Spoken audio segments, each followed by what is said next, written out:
Hello, my friend. I have a special invitation for you.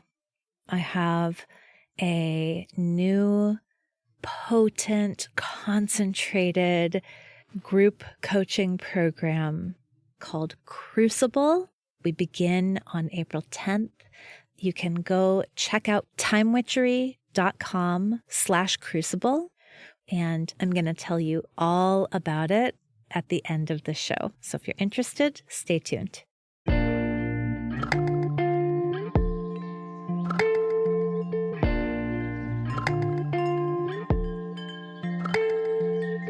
Welcome to Mind Witchery. I'm your host, Natalie Miller, and I'm so glad you're here. Hello, hello. You and I are enjoying a little mini-series right now. This mini-series, a sequence of spells and episodes about expanding our capacities. And maybe you have written me to say that these are right on time for you. If so, thank you so much. It is really... it feels really good to hear from you. So if you haven't written me, you are always welcome to. You can do it through the website, or if you receive my Sunday letter, if you're on my mailing list, you can just hit reply. And your message actually comes to me, and I actually read it. Okay, so today's episode is just a really impactful one. And I will, it's a spell to expand your capacity for speaking your truth. And I will begin by speaking my own truth. This one makes me a little bit nervous because I think I know what's at stake here. I know from personal experience just how much power we access, just how much potential and potency we step into when we speak our truth. And I think for that reason, I'm like, oh, okay, I'm going to share this. And I know that this one really creates big changes. So, click 2 episodes back for the very first Expanding Capacities episode about expanding your capacity for change. Might be helpful in combination with this episode today. All right, so what do I mean by speaking your truth? I guess really what I mean is that you are being radically and outwardly honest when you are speaking your truth. So radically meaning to the root. I love that definition of radical. Radical is all the way to the center, all the way to the root. So a deep core sense of, yes, this is what I'm thinking, this is how I'm feeling. And then honesty in that you are really honoring how you are thinking and feeling. So when we speak our truth, we are sharing that in an overt way. Yeah. So for this episode, I would love for you to bring to your heart and mind a situation where you are feeling and thinking a certain kind of way that you are not necessarily sharing directly with the people involved. So this might be, I've been thinking and feeling a certain kind of way in my romantic relationship, or I've been thinking and feeling a certain kind of way at work with my team or with my fellow leaders. Might be I am thinking and feeling a certain kind of way in a family relationship or in a friendship. So just bring to heart and mind one of those. You might be saying, Natalie, I am thinking and feeling a certain kind of way in all of the above, which I totally hear you and I understand. But bring kind of the first one that comes to mind central for this episode so that you can actually kind of think through what I'm talking about. So here is the first thing to know. In this place where you are thinking and feeling things, maybe a discomfort or maybe a divergence, right? Notice I'm using that prefix di, like divorce, diametric, diametrically opposed, di to indicate like two. I'm experiencing a division from the other person or the organization. Wherever this is, you may not be speaking your truth, but you are definitely communicating your truth. In your vibe, in maybe subtle ways, you are communicating your discomfort. You are communicating your separateness. Right? So just take a moment and get really clear about that. How is that? That's true. How am I communicating my truth? I'm not using words. I'm maybe not speaking it out loud, but I am making it known. And listen, this is not necessarily conscious. In fact, it's probably not conscious. But it is happening. You are communicating the divide. How are you doing that? What does that look like? And please be just exquisitely self-loving and self-compassionate here.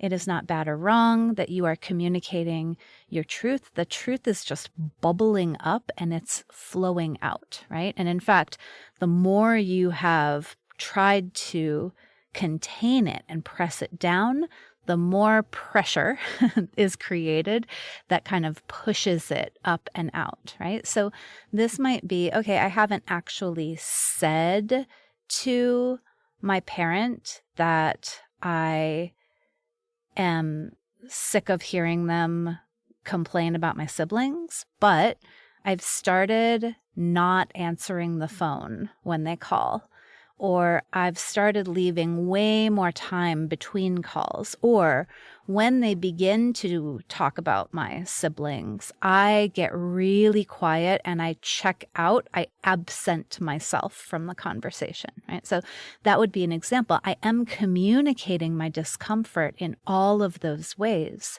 kind of covertly and subtly, rather than directly and overtly.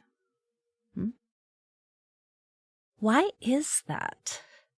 Why is the truth coming out in this of like insidious way, this subconscious way, rather than a conscious way?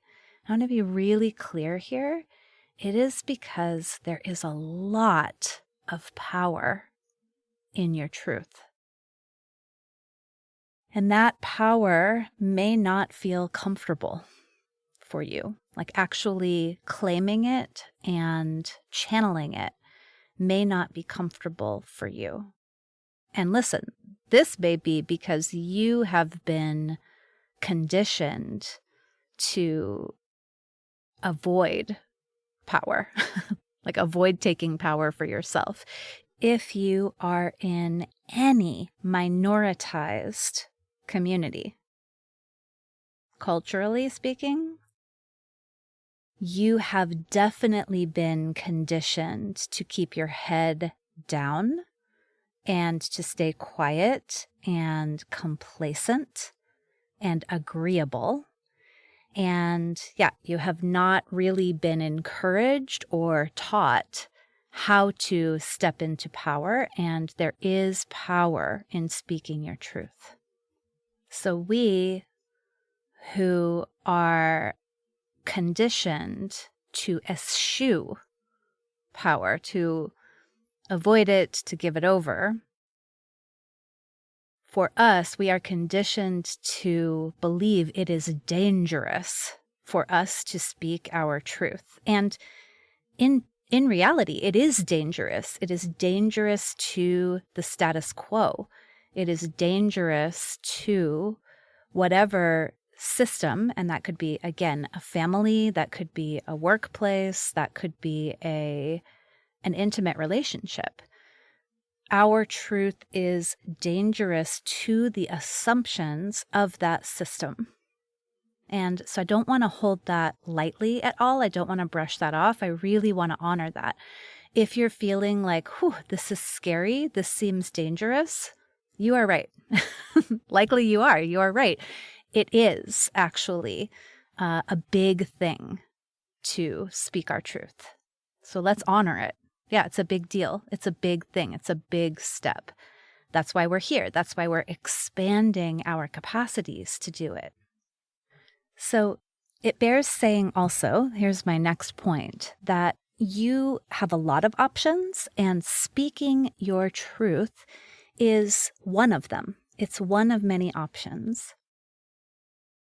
You know, Brené Brown writes that not everyone gets to hear your shame. So, she writes about how the best way to get shame to evaporate is to share it in a compassionate space. And she says, not everyone gets to hear that. Like, people need to earn the right to hear that. And I was thinking about that kind of position as I was thinking about, who is it that gets to hear your truth? Like, with whom is your truth worth sharing?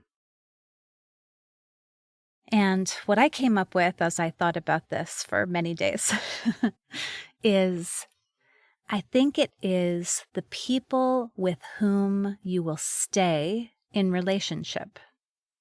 And by stay in relationship, I mean active, co-creative relationship. Because you don't have to do that with anyone. You don't have to stay in the job. You don't have to stay in the marriage. You don't have to stay connected with the friends or the family. You don't have to. You have a choice. And when you are choosing whether to stay in relationship, you can also choose how to stay in relationship. So here's what I mean. I have a relationship in which the other person and I have a few shared interests. I do not have an actively communicative, co-creative relationship with this person. And I don't speak my truth to this person because I have found again and again that my truth doesn't have any place to land with them. My truth just gets kind of like whipped up into something else, and it is not productive and not helpful. So I don't speak my truth with this person. I don't choose to speak my truth. I have decided instead to allow these other ways of communicating my truth, like keeping communications to a bare minimum, holding a lot of energetic space and a really firm energetic boundary with this person. I communicate my truth with this person in other ways, but consciously, like decisively. It's not because the truth is kind of like bubbling up and out. It's like, oh no, this is how I've chosen to communicate. It's not with words because words have not proven effective. Okay? So that is absolutely a choice. Severing a tie is absolutely a choice. But what I came to, this idea that if you are going to stay in relationship with the other person, in active relationship, in communicative, active relationship, it very well may be worth it to speak your truth. Because here is the thing. It is very expensive to not speak your truth. That pushing it down, that pressurizing of it, that unconscious or subconscious truth seepage, it is so costly. It's exhausting. Yeah? So this is a vital, vital question. What is it costing you to not speak your truth? What is it costing you to say nothing? So just think about it. And here are some places you might kind of check for debits, debits on your energetic account. How's your sleep? How's your stress level? How are you feeling generally? How's your energy? Are you having mysterious aches and pains? Are you having headaches? Okay. Of course, I am not a doctor, and there are many reasons for all of those symptoms.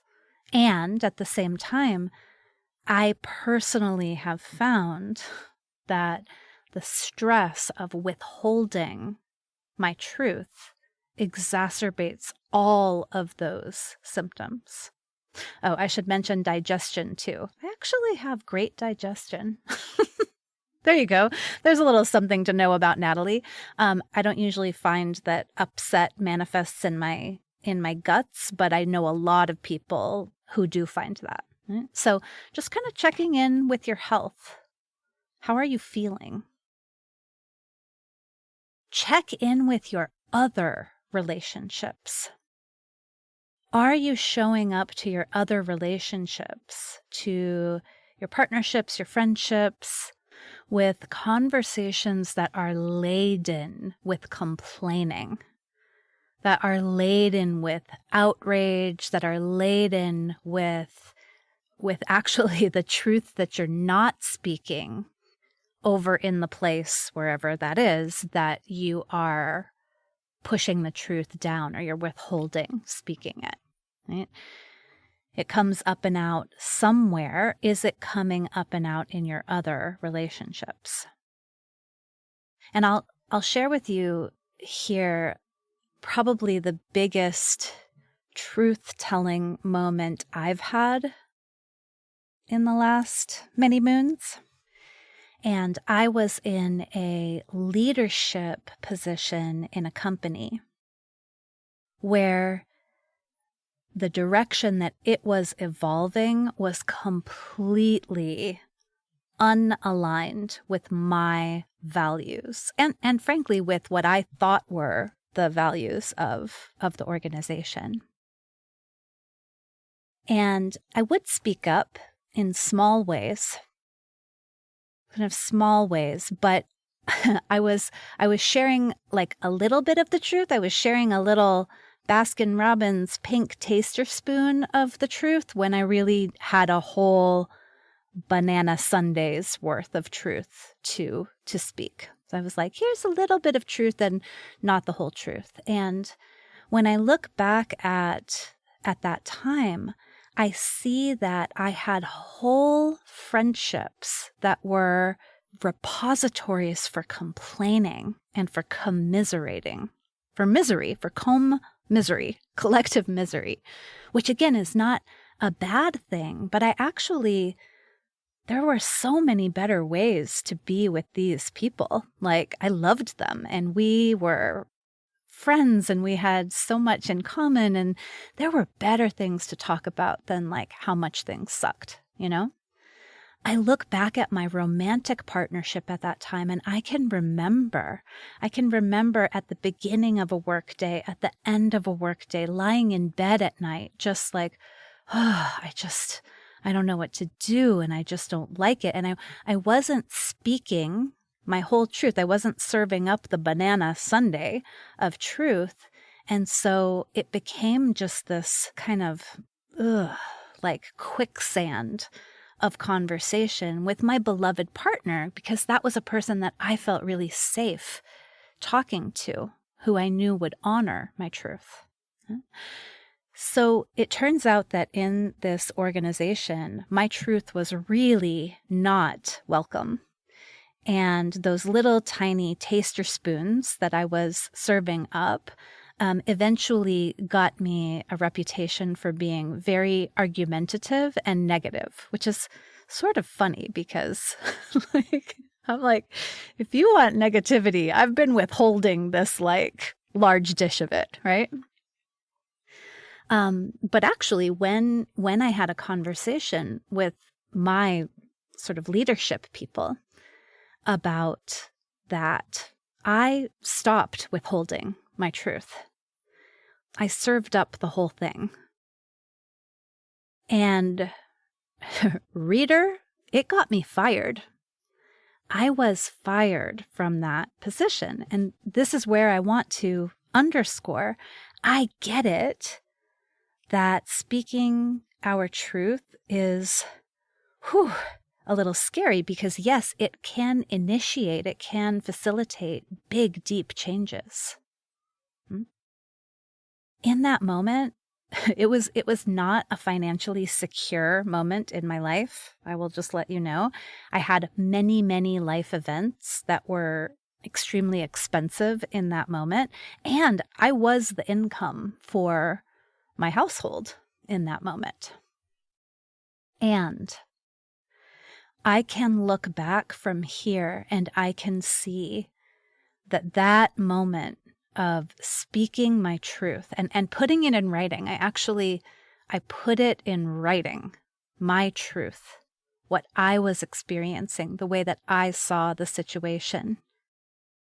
I can see that opened up access to integrity, access to power, access to deep self-honoring and deep self-trust. That all of my taster spoons, all of my attempts to kind of package and diminish, like make my truth very, very small and palatable. I actually love this taster spoon analogy. It was like, here you go, just in case you don't like it, I'm just going to give you a tiny, tiny bit, right? All of my attempts to do that were costing me a great, great deal in my relationship with myself. I was not being true to me. I was not living in full integrity with my own values. I was closing off my access to so much power. So yeah, I was fired. And, you would think that would have been completely terrifying because it was not elegant or generous or kind the way that I was fired. I really, I had no cushion financially or energetically. I was very, very restricted in what I could do. And you would think that would have been the worst, that moment would have been just so terrifying, just the very bottom. But for me, it was a huge relief because all of the pressure that had been building up, all of that pressed down, withheld, carefully packaged truth was finally just alleviated. With it, the kind of open channel in me where I could live my values, where I could move in the direction that I wanted to move, where I could create what I wanted to create. That expanded hugely. Actually, you can get a picture of it maybe. It's like I was so full of compressed truth, like compressed things I wasn't saying. And when I said them and got fired, all of this space opened up.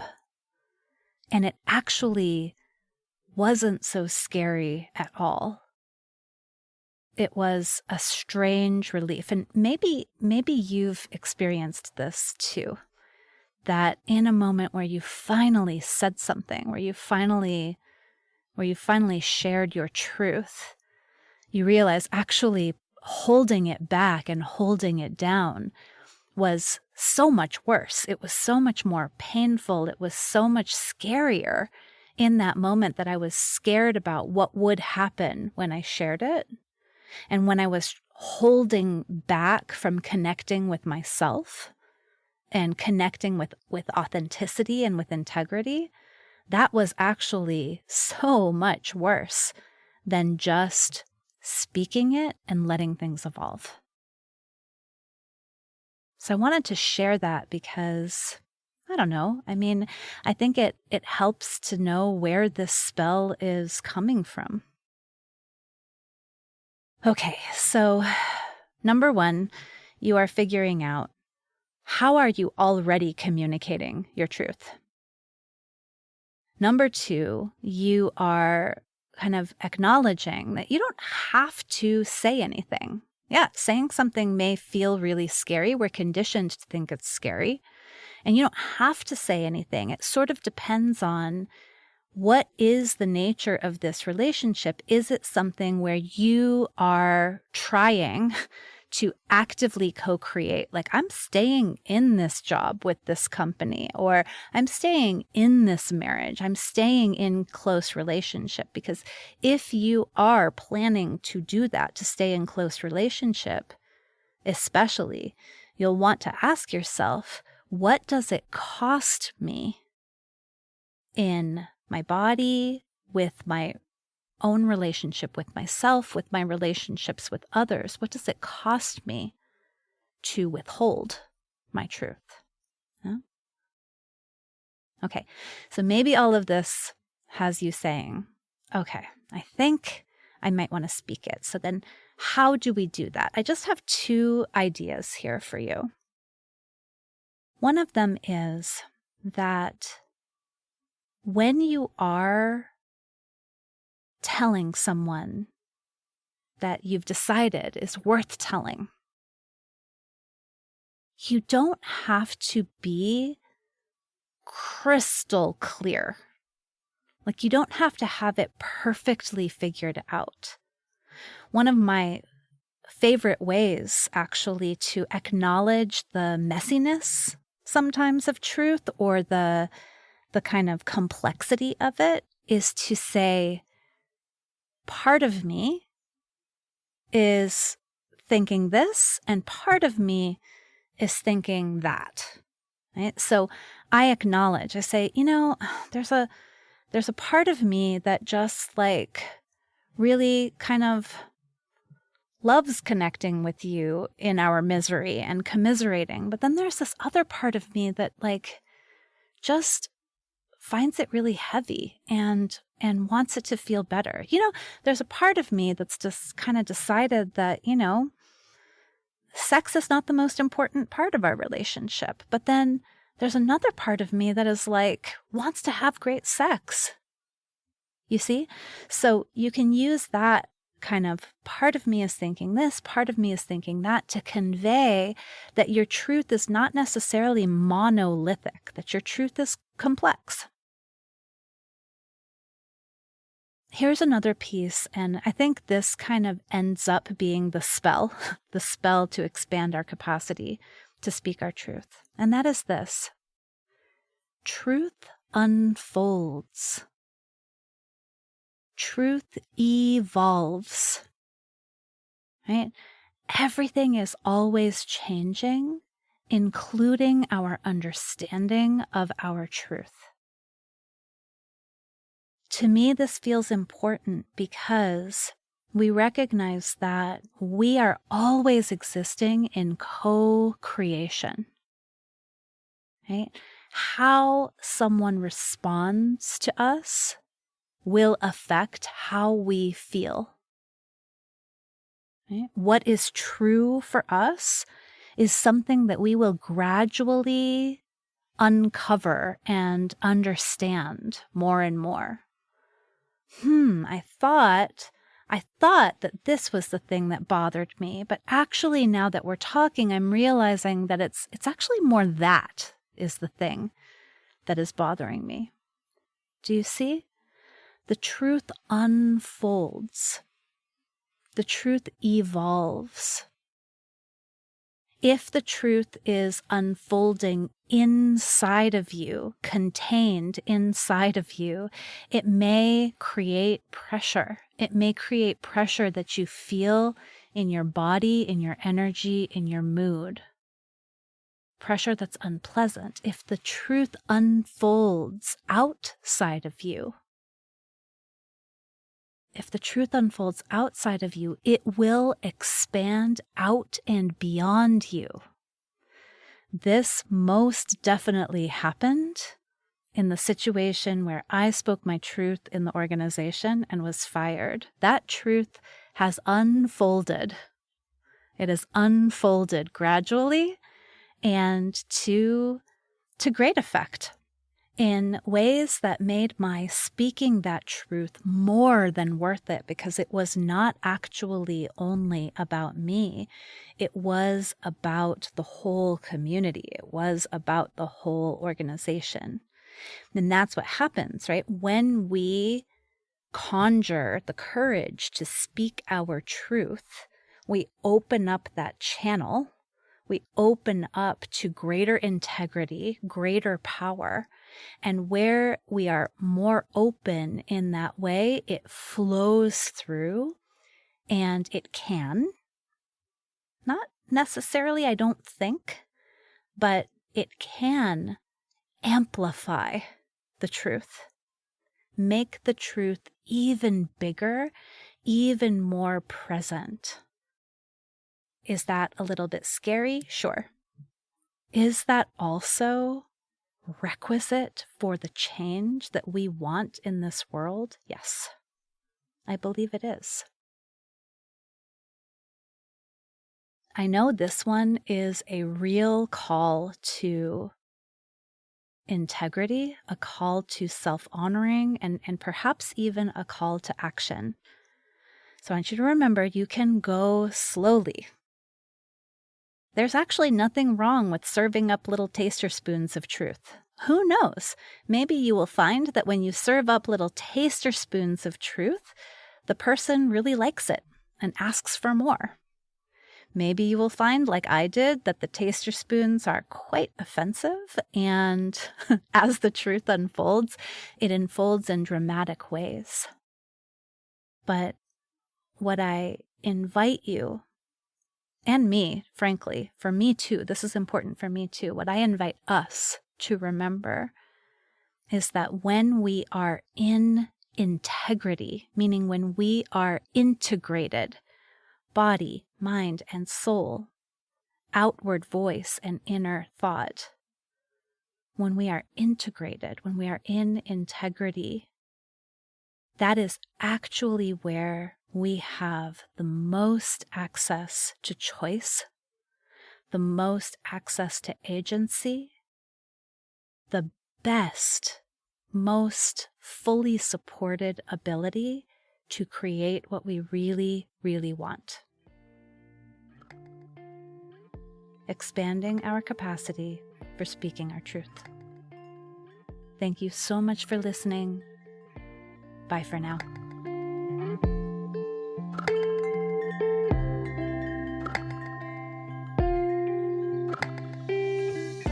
Thank you for listening to this episode of Mind Witchery. To catch all the magic I'm offering, please subscribe to the show.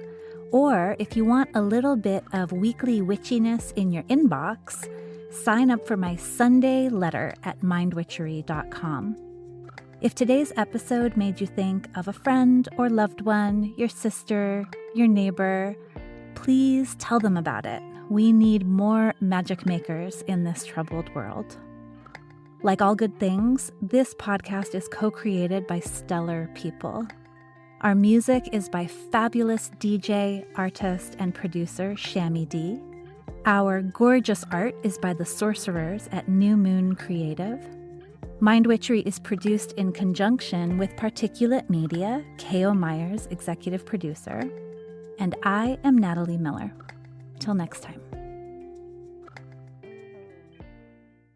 Hello. As promised, here is a little bit of info about my new group coaching program called Crucible. You know what a crucible is. A crucible is a container in which transformation occurs. It's a strong container, basically like where you melt down metals so that you can make new things. You can make alloys. And my program is called Crucible because it is designed to give you a space where you can summon the courage, the inspiration, the momentum that you need to finally take action on, to finally manifest that thing that you have been wanting to do. And what is that thing? I don't know. That thing might be a new offer if you are an entrepreneur. That thing might be the idea for the book that's been swirling around in your head. It might be an outline for that book. It might be a whole short story. That thing might be a job description for the assistant that you've been wanting to hire. That thing might be your own podcast. Whatever that thing is that you keep thinking, someday I'd really love to make this happen. Crucible says, let's do it now and let's do it together. So Crucible offers 7 weeks of group coaching. Crucible offers insight into how it is exactly that I take an idea and make it real. Right? Now, this is not about me kind of imposing my method onto you, but it is about sparking your own creativity and insisting on a self-honoring way of creating. Yeah? Crucible is about community with other people who are also making it happen. And I cannot even begin to put into words how valuable that is. How much of a difference it makes to be surrounded by other people who are expanding and growing into what's next. Crucible is in large measure about helping you to claim the time and energy that you need to create what's next. And so we'll use my anti-planner, Time Witchery, to do that. We will use co-working sessions that are hosted by Flow Club. I'm very excited about that part in particular. So Crucible is not assuming that you have the willpower and courage and time and energy to make this thing happen. In fact, Crucible says, let's give you a place to generate that, to generate all that you need in order to manifest what it is that you want next. So you are invited. You can go check out Crucible at timewitchery.com/crucible. We begin on April 10th. We go through April and most of May, and then we get to take off for the summer having finally taken action on that thing that you've been toying with, flirting with, wondering about, dreaming about for so long. So again, more details at timewitchery.com/crucible. I super, super hope you will meet me inside.